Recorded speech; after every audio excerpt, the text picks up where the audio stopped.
So we are now on the second day of creation. So God brought forth four creations on the second day: the firmament, which is the sky, hell, fire, and the angels.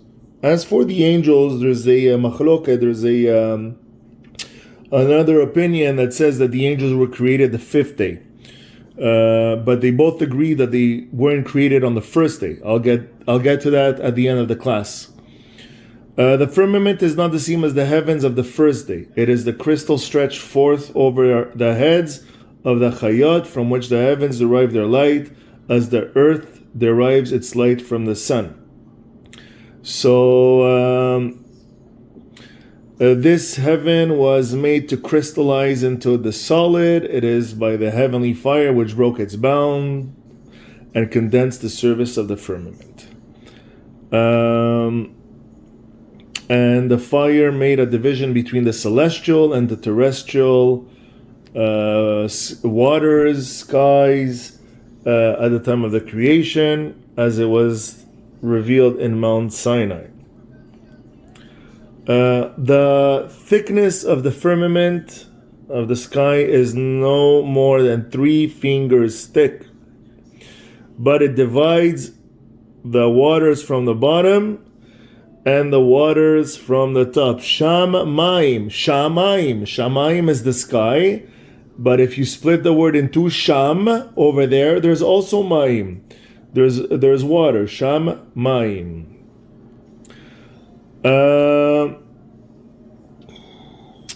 This is the only act of separation in the creation. So the separation of the waters into upper and lower waters was the only act of that sort. All the other creations were meant to unify.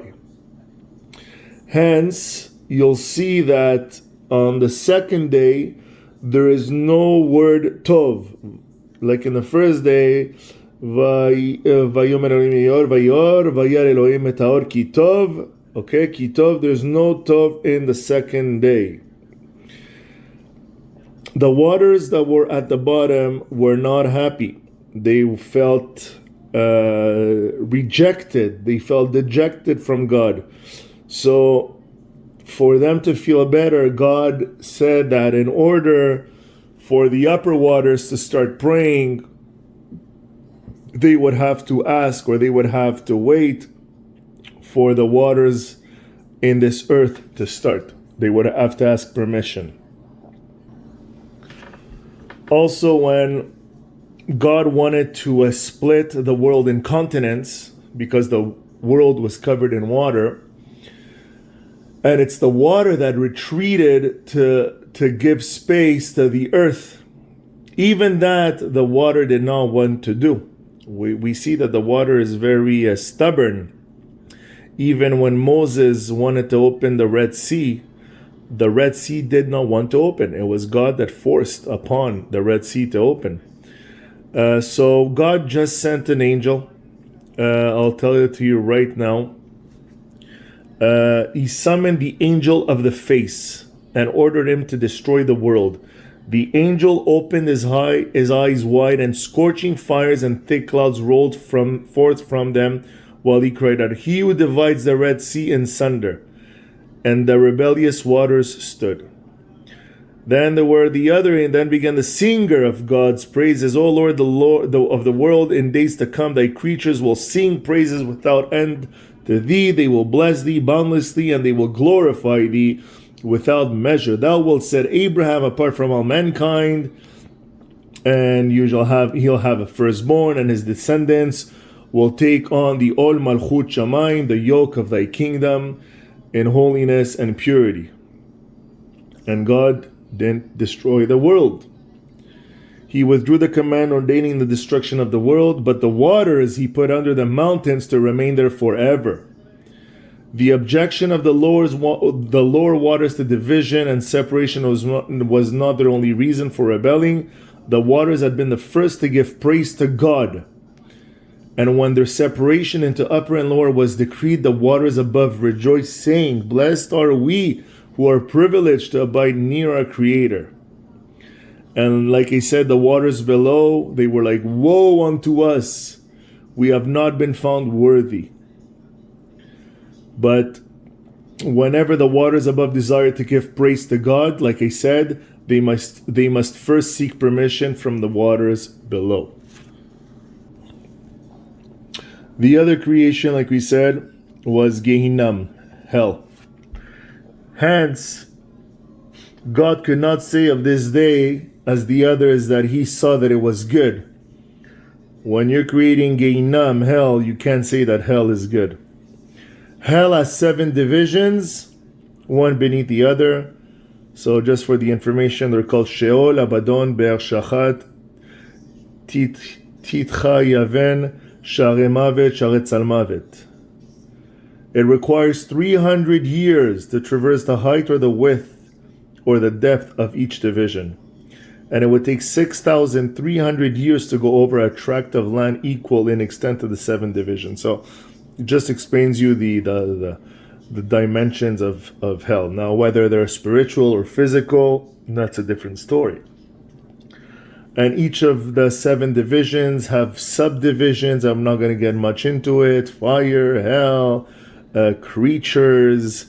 If you guys want, I'll send you a screenshot of what it is, and that's it. The third creation of the second day was the angel hosts, both the ministering angels and the praising angels. So the reason they were not called into being on the first day was that men not believe that God needed the angels to create the world. And like I was saying, those two Rabbanim, one said the second, the other one said the fifth, but they both agree that it wasn't on the first.